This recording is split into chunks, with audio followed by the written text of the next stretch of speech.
This is the eLearn podcast. If you're passionate about the future of learning, you're in the right place.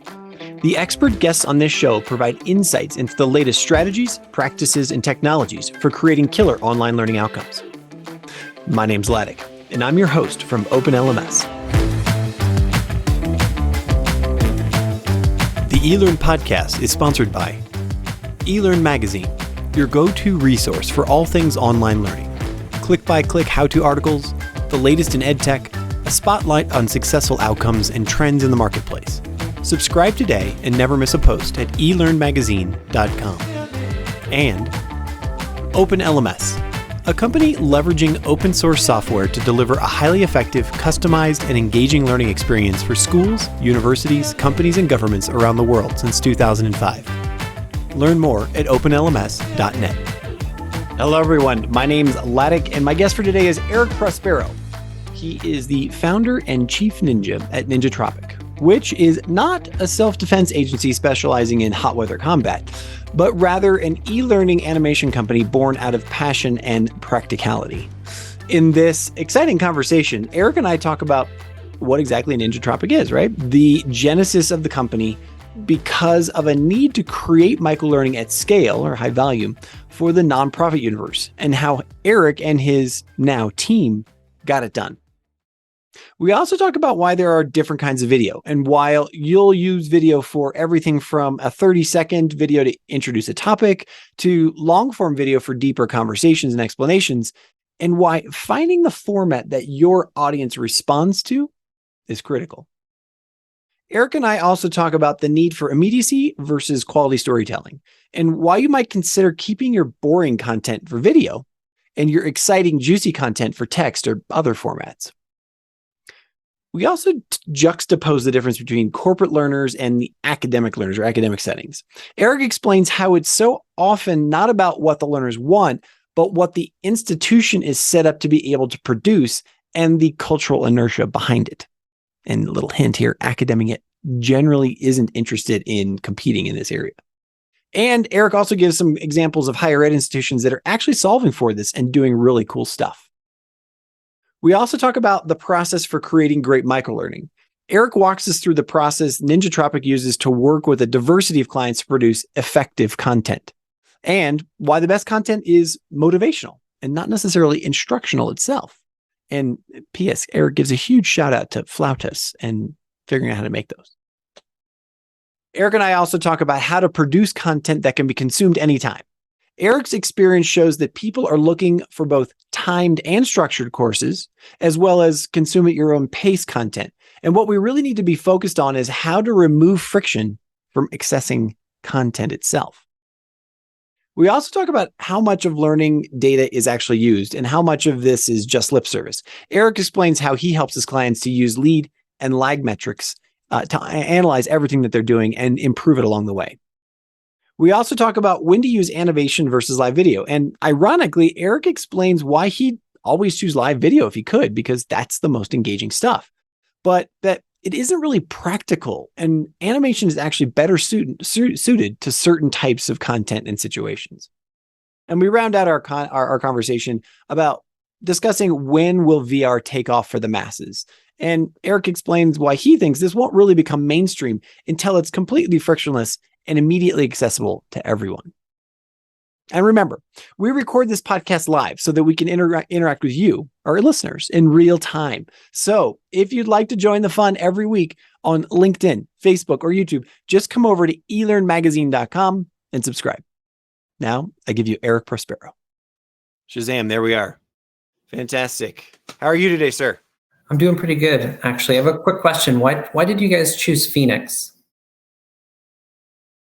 That is a fantastic, and I'd have to give you a corporate answer because OpenLMS is owned by a company called the Learning Technologies Group, which is a public UK company. Mm-hmm. And there's just a process that they go through of, what destinations make the most sense. Our audience is mostly in North America. And then, what hotels are available. We have a certain budget that we work within. So there's a whole bunch of like criteria that you look at in order to choose that. I mean, they were looking at a bunch of different options. Like I find it fascinating. They were looking at Cancun. They were looking at Miami. They were looking at San Diego. And it's like, where do people, whenever you put on an event, you got to ask yourself, where are people interested in going to as a destination? What's affordable? Arizona. That's definitely there. No, and you and me both, brother. You and me both. Like, the last place but at the same time, it's really interesting because I have, socialized this with quite a few people in our audience, and the reaction is, hey, Phoenix, nice place, and then you look at the hotel and whatnot, it's quite nice. I'm like, wow. I live here, so I'm excited. I actually live in Phoenix, and that's what's great. Oh, wow, cool, right on, awesome. We're based in Phoenix, so I was curious. Last time I talked, I thought why do I have Guatemala in my head then?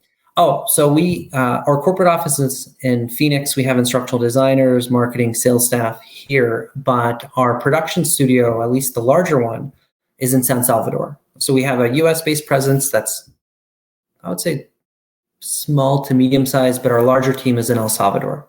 El Salvador, that's what it was, right? Sorry, I apologize. Yes. Now I can actually say we chose because of you, Eric. We wanted to come and hang out. Yeah, we knew the corporate headquarters. We knew we knew you made the choice for a reason. No, but anyway, you are the chief ninja at Ninja Tropics, which, if you just hear the name, nobody really knows what it is. So tell us the Ninja Tropics, 2-minute story. What is it that you put into the e-learning universe, and sort of what you offer? And then we'll talk about what that means. So we initially started off as a microlearning video and animation studio, and we've stayed true to our niche. It's something we do very well. And one of the things that we're known for is doing it in volume. So I started this business about 5-6 years ago, working for a nonprofit, and I had a very ambitious boss. Her name was ML, and she was scary. I mean, she's my mentor now, but she was very scary at the time. And she had this vision of competing with a lot of these venture-backed firms that were producing a lot of video content, because that's how they monetize, right? People prefer paying for video. It was something that was effective. And she said, Eric, we need you to produce X amount of videos and do it in this amount of time. So it was a challenge because we had a nonprofit budget. It wasn't necessarily something that I can. As someone who's worked in the nonprofit world for 15 years or more, I totally get it. Yeah. It's hard too, because I tell me this. It's not only the budget, but it's I don't want to side rail your story, but or sidetrack your story, but it's a mindset too. The nonprofit world has a particular mindset about how can you spend money, how do you budget it, how do you take risk. It's very different than, especially if you consider venture-backed, sort of a VC-backed kind of firm, and then you put a nonprofit. The mentality, and I mean this not in a derogatory way, but it's a mindset, it's a framework that you come to the table with. Oh yeah, you'll have people who are leading the nonprofit that's been in the association space for years, so they don't even have sometimes they don't necessarily have that mindset for innovation or what's cool. But fortunately, I did. ML, she was very ambitious. She wanted to run the company or run the nonprofit like a company. And she said, hey, look, Eric, take this very big budget and do what you can. And for her and for us, it was a decent sized budget. We're like, all right, we had about $100K to work with. Awesome, man. That's a great pot of money to start with, man. That's fantastic. The issue, and unfortunately, we needed to produce about 110 videos with advanced animation. And if you really think about like the cost and the time and effort, even hiring 2 internal animators, that puts us into $120,000 a year, and 2 animators alone can't produce. Maybe you can get 20, 30 videos. If they're 100% focused, nothing bad happens and the content's ready. So we had freelancers at the time. We were struggling there, and I thought, okay, we got to figure out how we can hire this out. So I went to some agencies, and I don't want to mention the name, but I mentioned the scope of work, and I told them our budget, and they basically laughed and they said, hey, look, it's not going to be possible. It's a lot of work. You guys can't do this. I was like, okay, well, fortunately I had a background in supply chain operations. I said, okay, maybe we can source a portion of this out abroad, right? It's very common, where at least the very advanced stuff, we can get some type of deal. And I went to companies.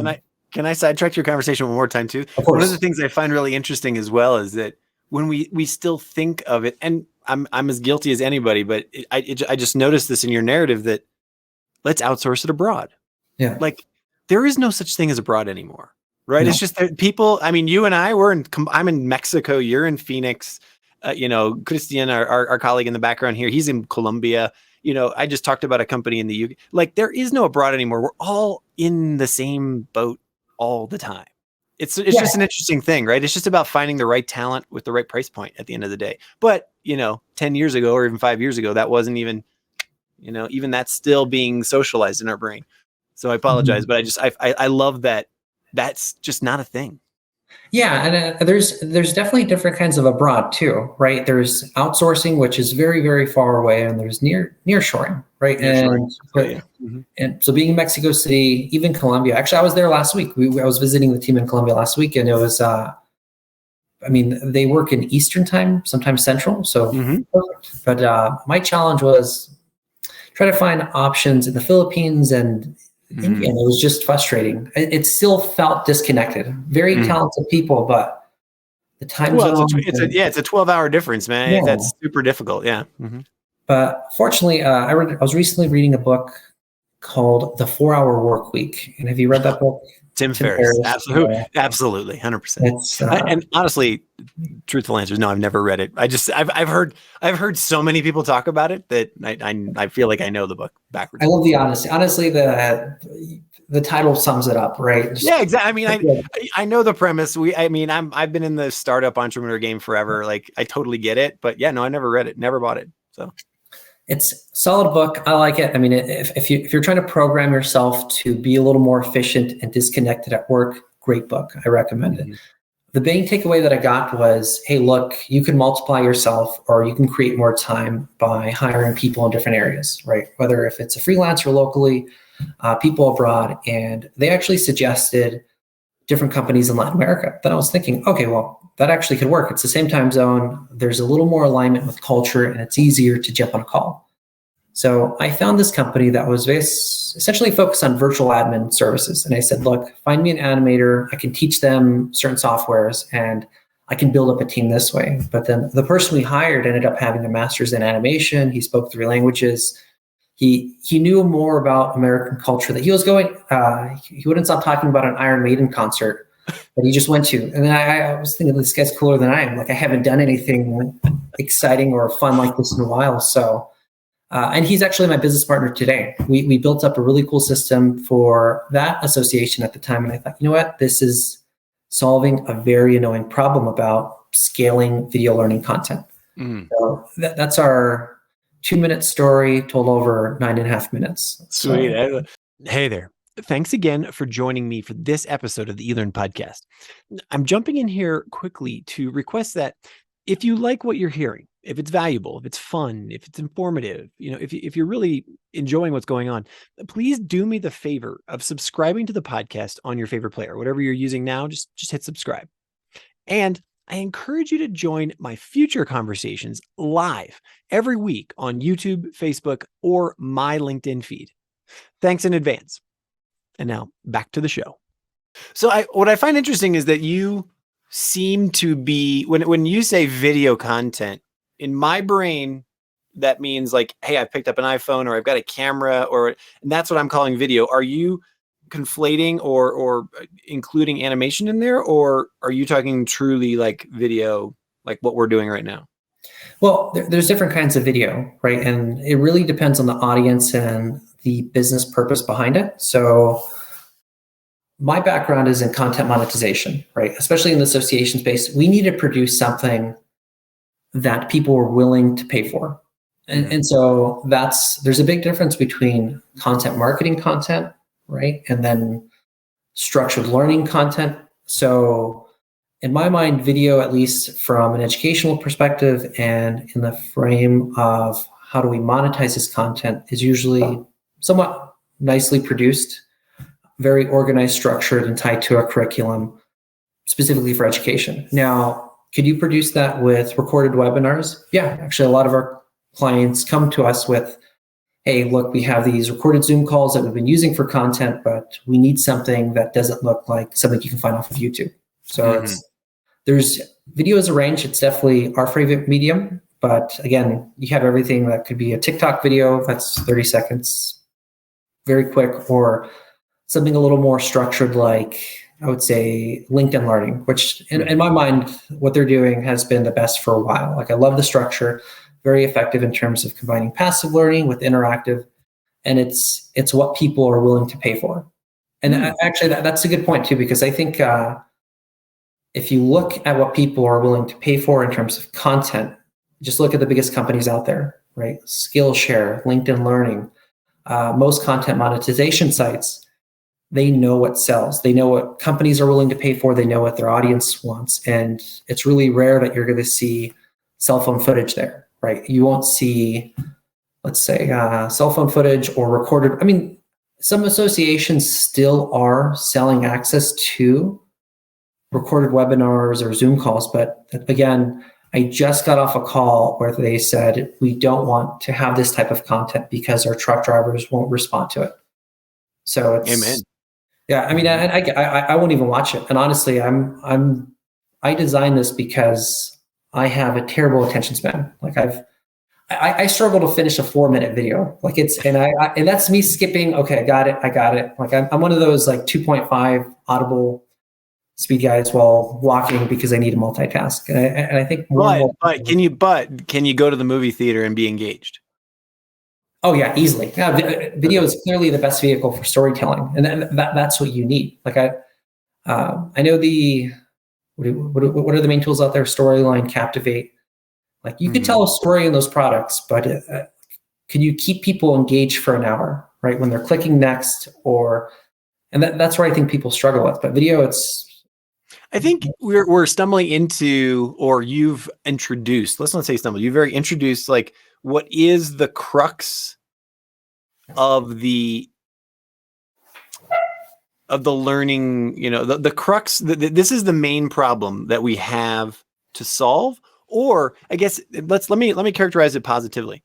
This is the business opportunity for, universities, for corporations, for entrepreneurs, for whomever, is understanding that combination of the need for the need for immediacy, but at the same time, the need for storytelling and quality, right? Mm-hmm. And finding that perfect Venn mix for your audience, because not every, like the Reddit community is not going to need the same kind of quality and sort of depth as a community of physicists or a community of microbiologists or others who are really interested in a particular topic, right? Mm-hmm. And so it's knowing, it comes back to all these little core principles of knowing your audience, understanding the form that you're going to be actually presenting your material in. What's your ultimate outcome with the content? Is it just credibility? Are you actually passing information? Those kinds of things, right? I'm going to pause and get your reaction to what I just said. Yeah, and I'm definitely a big fan of storytelling, incorporating it to microlearning as much as you can, but also it depends on the content, right? I mean, if you're dealing with very engineering-based corporate content, it's kind of difficult to tie in a story to that. Mm-hmm. Now, the question is, what could you get people to finish, right? Like, how do you keep them engaged long enough? How do you, in a way, respect them so they take the time to actually sit through your course? And again, there's different things you can do. And for us, our vehicle is making sure that the video is engaging in terms of speed, length, and then, of course, the amount of movement. So it's we've produced videos that and we'll talk to clients.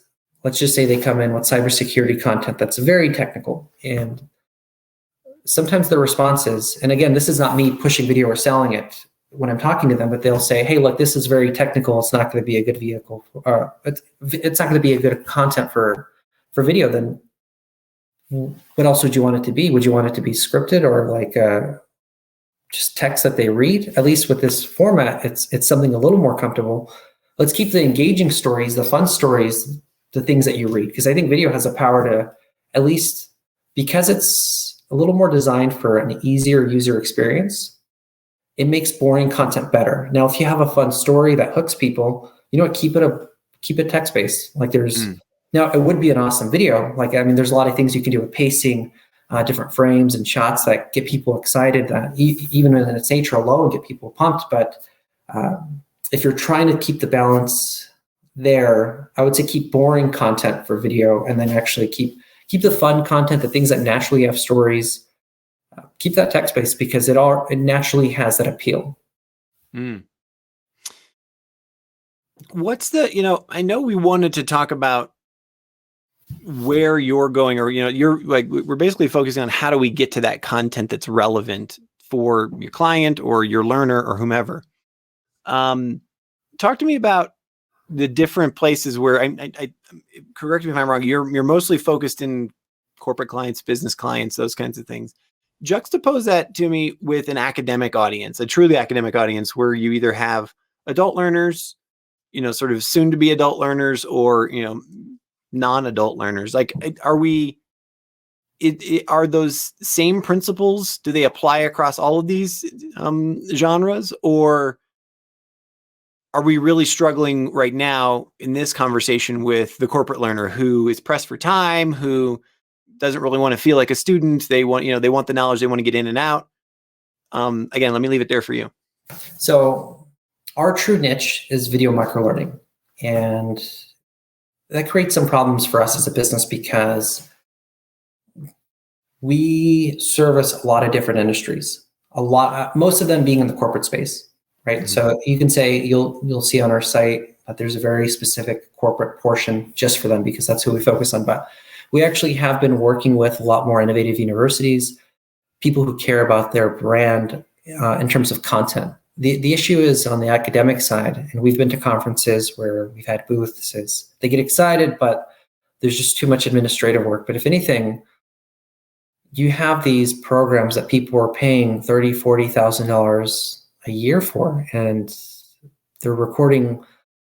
My wife, for example, and it's kind of disappointing. Like I think she's paying about $20,000 a year for an MBA program, and they're recording webinars and reusing these old, boring content tapes. And then they have a different instructor that says, okay, that's the content. And this is an MBA program. And it drives me crazy because if anything, like that's a lot of money that people are paying. And it's almost like you're just being dismissive of their time, half-assing this content. So it's a little criminal, isn't it? Where it's just like, it's like the professor to show up and be like, hey, this is the same video I used, 5 years ago or 10 years ago. And it's like, come on, man, up your game a little, like it's 2022, almost 2023. Like, let's get in the game here. And there are some innovative universities out there. One of them, Johns Hopkins, we've started working with a few departments out there that are trying to scale up their content production. And it's great because they reach out to us when their internal team is at capacity, which this is a common issue across every industry, right? It's not just the corporate space where instructional designers are busy. It's universities where their instructional design team has to service an entire university. So sure. You got 1,000 professors and you got 3 instructional designers. At the end of the day, you're basically, you're almost committing a crime there, because you're going to have all of these requests, and then what happens? Then the professor gets frustrated because they don't get served, or what they get served is half-assed, and then they end up having this poor opinion about what great instructional design could be. It's a real problem. It's a real issue. Yeah, there are some good examples out there. Not even the ones I'm like working with us. I think Florida International University, they have an innovation department that's focused on producing engaging content. And what's great about universities is the fact that sometimes they'll throw money at this where they're producing like the peak of innovation in terms of simulations, 3D, VR stuff, where you can actually interact with a lot of content. The issue is it's not necessarily virtual when you have to show up to a certain place to use it and learn it. And then also it's a little expensive to produce. But so there are universities out there doing cool stuff, but I just see video as, especially if it's evergreen, to put a little more effort and time into it, because it does matter for people. People look at the content you watch, even this video. Is it something you're going to try to monetize, or is it something that's more of a content marketing portion, right? And there's a lot of general content marketing out there. So I think it just changes the standards of what's expected. 100%. Absolutely. So what are your, give me a couple of good examples of, if I come to you as a potential client and I say, look, here's a piece that I want to create. Like, do you have examples of great microlearning or great animation that you put on the table and say, look, here's 5 examples of great stuff that either you've produced or other people have produced. Let's go down one of these paths, or how do you start that conversation? Well, it depends, because we have this struggle talking to our clients in terms of how do we categorize our work. And there's a lot of different types, right? There's the industry focus, that there's a type of training content, there's the art style, there's the animation style. And we have clients that reach out to us that say, hey, look, they know what they want. They want to produce whiteboard style videos that look like this, that teach this type of value-oriented content. Or we'll have an insurance company that reaches out to us and say, hey, look, we need to develop compliance training for this specific audience. So the first thing we do is, if we're trying to show them what's possible, is we identify the industry, identify the type of content, and then find examples for them. And the cool thing about this, and unfortunately it's not ready, is by next month, we should have a very easy library of microlearning examples out there for you to see. Because I think that's missing in the industry, is the fact that nobody knows, hey, what is either average to amazing stuff, and what does it look like? Because right now, and unfortunately, a lot of good content is behind a gate, right? You don't know, like the only thing you can compare it to is what's on YouTube or like TEDx style videos. Mm-hmm. So there are good companies out there doing amazing things, and it's something I want to start highlighting a lot more. So to answer your question, we just start off with an industry. We figure out what their goals are, what their challenges are, and really break it down into what's the content strategy and how microlearning video can be useful there. You just compared like a TED Talk, or let's just use a TED Talk. I wouldn't necessarily call a 20-minute TED Talk microlearning, or as opposed to like your 1-minute TikTok video or your Instagram reel or those kinds of things. Are you saying microlearning in your mind? Like, what's that length look like? What is that? Is it it when you see it? Yeah, nobody knows what it means. It just gets the people going. All right, I don't have a length for microlearning, because we get that question all the time. What is the ideal length for this particular audience? And like, I don't know. Like, it depends on what you're trying to teach. Like, and sometimes I'll joke and say 2 or 3 minutes, but it's I don't know what to tell you, because it really depends. We can show you like what's common. So far, the most common product, if we were to average the length of all of our videos, is about 4 minutes. Mm-hmm. So now, which is much longer than my mind. Like, I would, the universe is like, you mentioned the truck drivers, earlier, that just kind of stuck in my head. I'm just thinking, this is a universe of people who probably, they're driving along, and then they're taking their 20-minute break, every couple of hours and whatnot. They hop on TikTok, they hop on Instagram, like, and they're being fed that universe of 1-minute clips. And so is 4 minutes even too long? I don't know. Who knows?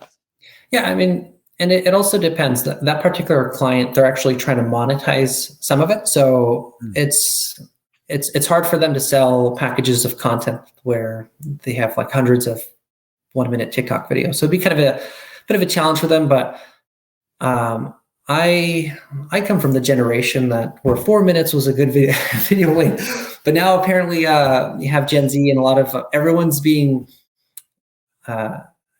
used to shorter and shorter, which is true, because yesterday I actually cooked flautas, which is like a Mexican dish, and I learned it from a 45-second TikTok video. Did you actually learn it? Okay, so this is a conversation I had on the other one. So did the video actually teach you, or did it motivate you to then go find either the recipe or the bigger, like the bigger video or the bigger recipe somewhere? And No. I mean, like, I think the best videos are motivational, right? If you really want your learning video to be effective, you have to change the behavior or action. So even if it was mostly motivational, I would say that's the best. That is one of the best learning videos you could have, just because my behavior shifted. I'm doing something, and that's a success. Okay.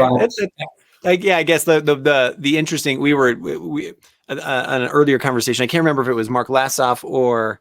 And by the way, he's my hero. I love Mark Lassoff. This is he'll get to know that. He'll like to know that. No, he's fantastic, and I encourage everybody, if you're listening to the recording of this or anything, go check out that episode too. He's a kick in the pants, man. LinkedIn tells me whenever Mark Lassoff comments on other people's stuff, because he's very direct. He's fun, and he tells the truth. So big fan of that guy. But sorry, please continue. No worries. I was going to say, I can't remember if it's Mark Lassoff. There's another gentleman named Josh Cavalier. Both of them had really great conversations around doing video. And I can't remember which one of them said at the end of our conversation, we were talking about TikTok and Reels being videos that are essentially motivational. And I agree with you that if I am jazzed by a particular creator and I'm feeling like, wow, like I'm attached to them, like they grab my attention, that's great. But what we found was, or at least the proposition was, so many people don't take that next step to then either monetize or take you to the actual learning content, right? Where it's like, hey, here's this great flauta, and I'm going to show you, hey, here's the fold, here's the thing, here's the frying, here's the beans, but okay, you need to have that next step for the true amateur who, is living in Poughkeepsie, who doesn't have any idea. This is the first time I ever see a flauta, and they think, wow, that looks great.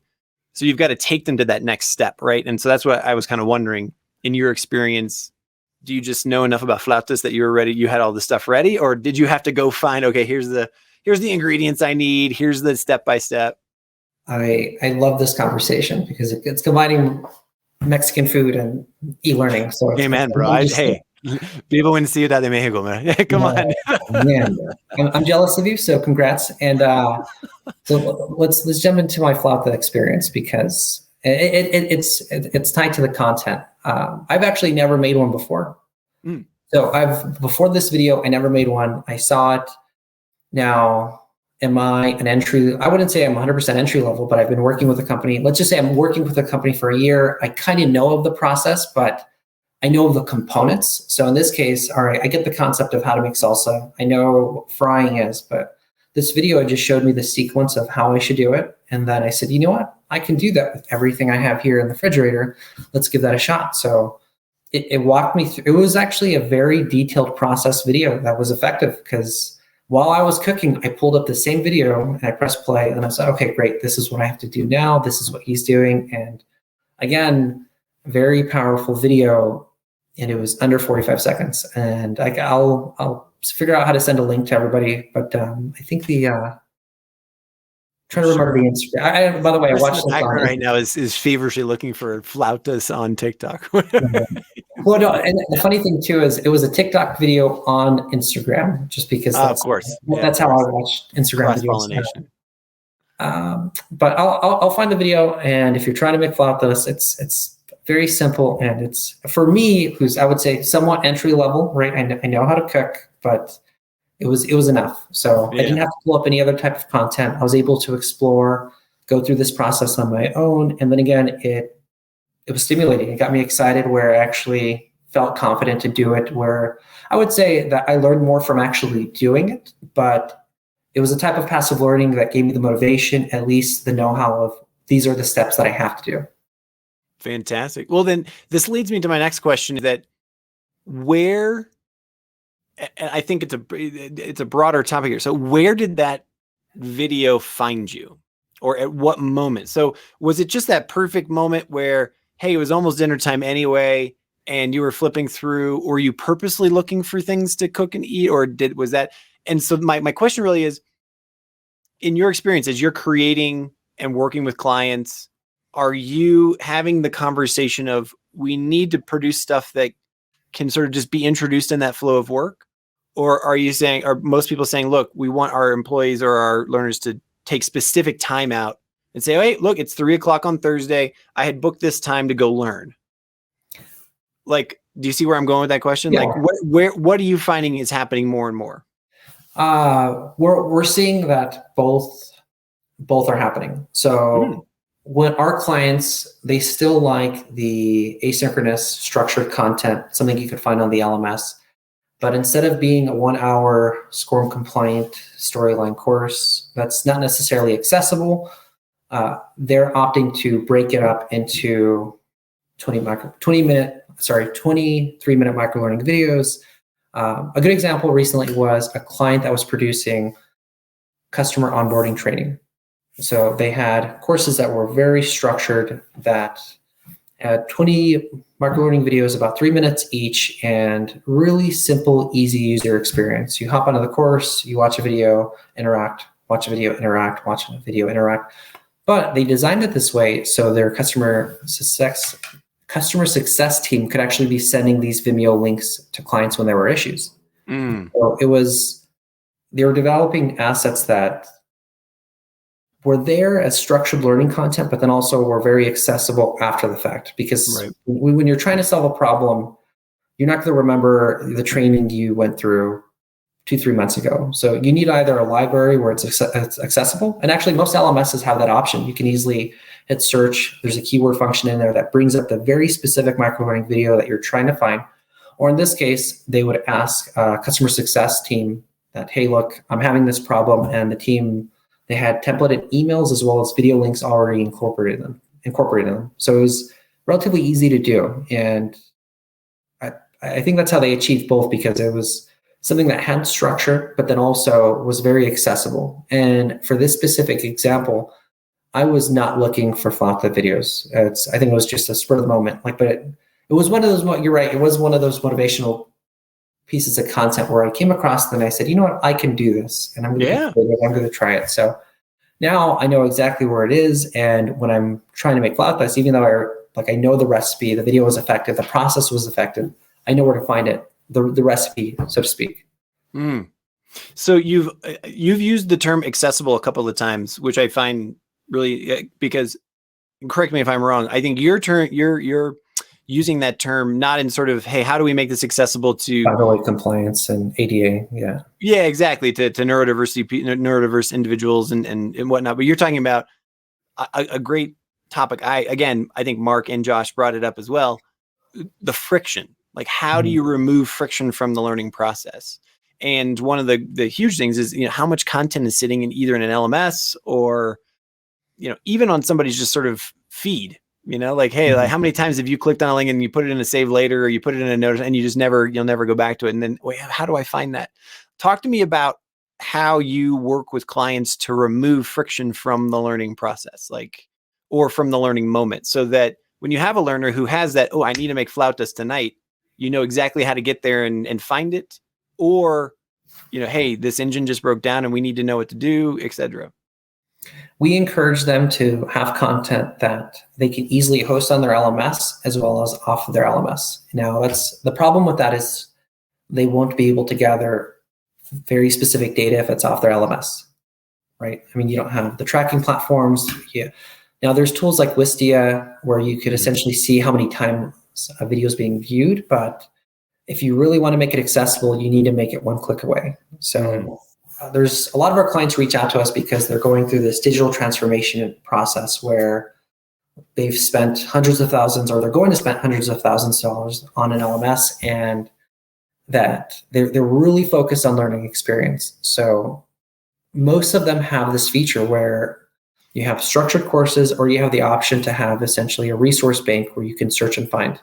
That would almost feel like a Google. So if your LMS has that option, it's usually a little easier, because if they're trying to figure out how to do something, they're probably going to try to YouTube it, right? Or especially developers, if you talk to a developer, as soon as they run into a problem, Google or YouTube.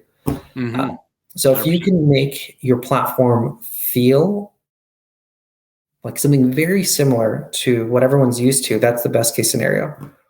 That way you have the structured content, but if you have something that's accessible, that's a search bar away, that's even better. And then, of course, in that customer training examples, we were actually telling them to email the link out. Now, it does solve, they wouldn't be able to gather data on it, but they could tell if they watched the video, and then also it solved the problem there. Now, learning managers probably won't like that approach, because you're not necessarily pulling or gathering the data you need on, was this video completed, or what type of results did it produce? But again, somebody had an itch and it was able to solve or scratch that problem. And I kind of have two direct, so I want to go a little further down that rabbit hole, because you brought it up of for the learning managers that you're working with, and I want to say this in the nicest way, how much of understanding the effectiveness of learning material is truly used, and how much is sort of lip service? Like we collect a lot of data in the online learning space, right? In whatever format you want to say. I mean, in terms of clicks, watches, views, opens, whatever. Like, how much of it is lip service and how much of it is, oh wow, hey, we really noticed this video sucks, it's not effective, take it down, put a new one up, or find a new path. Again, I leave it there for you, my friend. I think instructional designers and learning managers truly care about the effectiveness of the content. It's something that they're excited about. If they had the option, they would iterate videos, they would iterate content based off of how much it was being viewed, where people were stopping, like any type of friction that they saw throughout the course. What we see with a lot of our clients is that there's always new initiatives, new priorities that they get pulled from. I mean, you're dealing with a content strategy that's always growing, and there's always different types of fires. So unfortunately, we don't necessarily see the amount of revisions or changes or updates to content. So we actually even offered it as a service once, where we said, hey, look, we'll edit this as many times as you guys want to, just to see if anybody would take it. And the ones that did never used it. And then the ones that didn't offer it, they actually knew that, hey, look, I mean, we're probably going to sit with this for 1.5 years before we decide to update it again. So they were okay with it.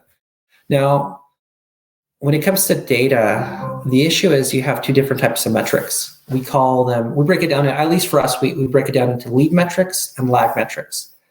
Lead metrics are very easy to track. Course completion rates, surveys based off the content, right? The type of interactions, everything you can track on the LMS, we see as a lead metric. Now, the lag metrics are the shifts in behavior. Unfortunately, that's what everyone cares about, but there's no way. I mean, you have to be very intentional with how you structure your training and the follow-up and the surveys after. And at that point, that's where you're actually bothering frontline workers to see, like, hey, did they actually change anything?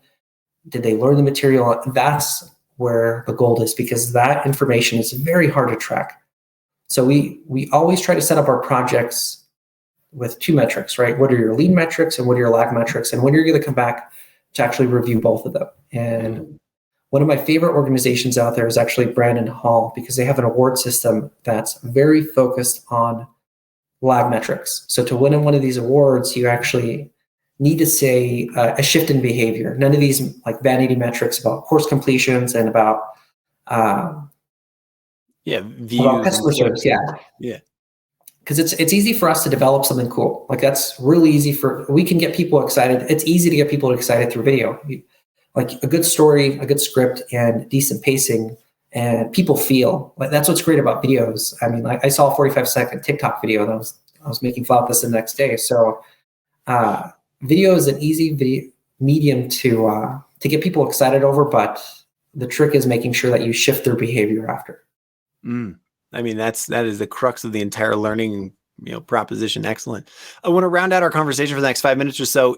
I want to juxtapose, or I want to get your opinion on when animation versus video. You touched on it a little earlier in the thing, but I kind of wanted to just get clear about it. Like, what are the reasons why you would use animation, or are there clear criteria that say, hey, look, this is actually much better suited to animation cartoon rather than like a live video human?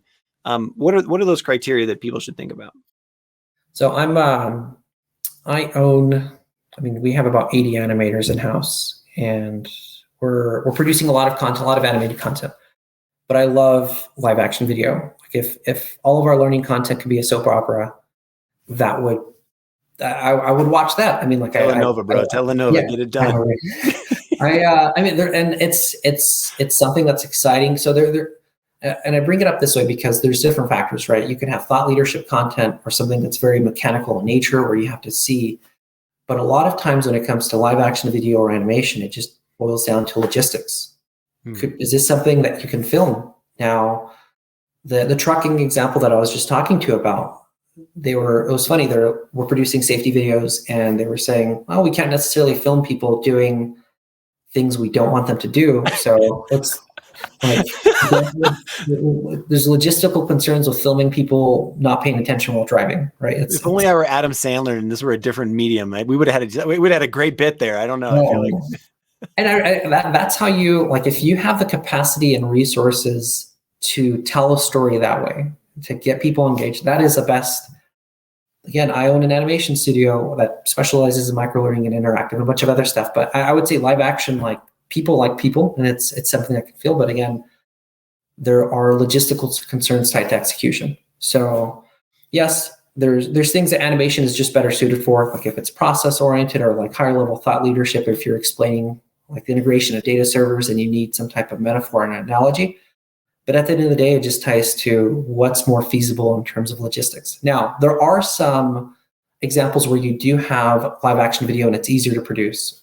One very common product we've been noticing actually, and it's something that's becoming a little popular, is a combination of live action host-led videos with animation.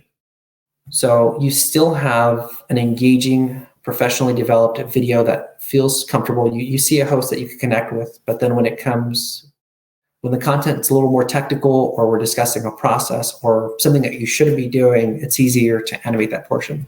So we're seeing and we're combining a lot more live action with animation. Actually, I would say that's about half of our work. Excellent. Erick, as with all these conversations, I mean, 40 minutes has flown by for me.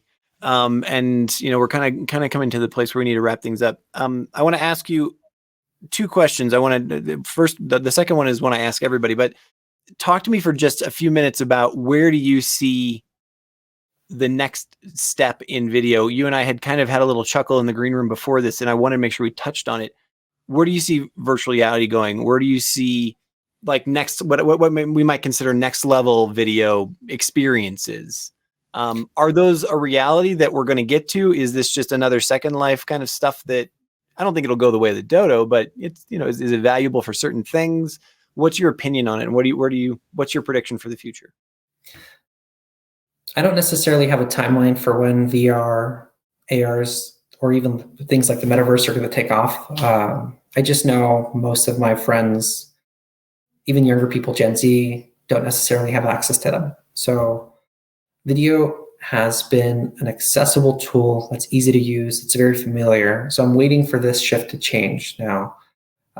Unfortunately, I just don't have an answer as to, hey, look, this is something that's going to be popular at this date. But in the meantime, and at least for the next 5 years, it feels weird saying this because I feel biased, but video is king, right? So if it's what people prefer, people pay to have access to video, whether if it's educational, entertainment. And again, I've seen some really cool AR, VR stuff, but it's just not accessible. Like we're in the realm of virtual learning, you need to be able to access it when you're not on campus in that case, right? You need to be able to, and again, I don't own a headset, and this might be a weird question, but do you have a headset?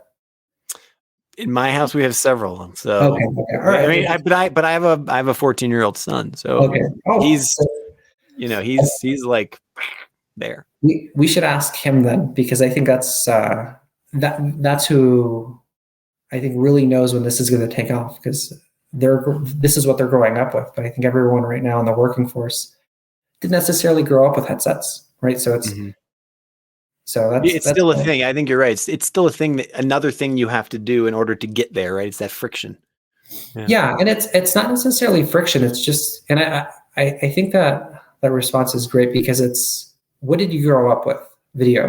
Right? What do you feel familiar with? It's going to be video. So I'm excited, because if your 14-year-old son, if they're very familiar and they're spending a lot of time on different types of gaming systems in the VR space, that's going to be an exciting future, because that's what they're familiar with. So until he's an active working professional, and actually I would say until he is a majority of the active working professionals, video is going to be the number one medium, because it's what people are familiar with. Yeah, so we definitely have another decade, if not longer, before it just becomes commonplace, unless there's a radical shift like a Google Glass or something like that comes out, where it's hey, look, these are the glasses, and it can actually just be transmitted there.